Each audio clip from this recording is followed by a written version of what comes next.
Asante Mheshimiwa Naibu Spika. Kwanza nipongeze serikali kwa uwekezaji mkubwa unaofanya kwenye viwanja. Sasa nilikuwa natamani kuuliza, nyie kama custodian wa viwanja nchini, mmeona taarifa za nchi jirani kama Kenya kwenye maandalizi ya viwanja vya Chani kuna regi flood. Sasa tulikuwa natamani kupata neno la matumaini sisi kama na michezo, maandalizi ya viwanja kwa ajili ya Chani kwenye nchi yetu vimefikia hatua gani? Mheshimiwa Waziri. Nashukuru kwa swali zuri la Mheshimiwa Senator Festo Sanga.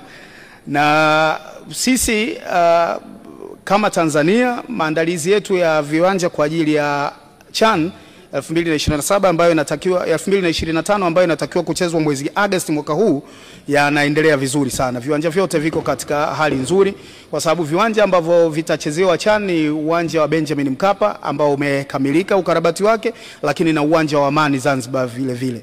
Lakini kuna viwanja vya mazoezi ambapo Dar es Salaam tuna viwanja vitatu, kiwanja cha shule ya sheria, kiwanja cha Jimkana na kiwanja cha Meja General Isamuyo ambavyo vyote viko katika hatua nzuri. Hizi taarifa ambazo CAF anazitoa ni taarifa za ukaguzi wa mara kwa mara na ziko kwa ajili ya kuhakikisha kwamba maeneo ambayo wanataka yafanyiwe marekebisho yanafanyiwa. Kwa hivyo naamini taarifa hii ambayo unaisema ya wenzetu Kenya imetoka kwa ajili ya kuwaelekeza nini wanatakiwa kufanya ili kuwa tayari kwa ajili ya viwanja vyao viwe tayari kwa ajili ya CHAN ifikapo mwezi Agosti. Lakini sisi kama Tanzania viwanja vyetu viko tayari hata wakitaka mashindano yachezwe mwezi ujao.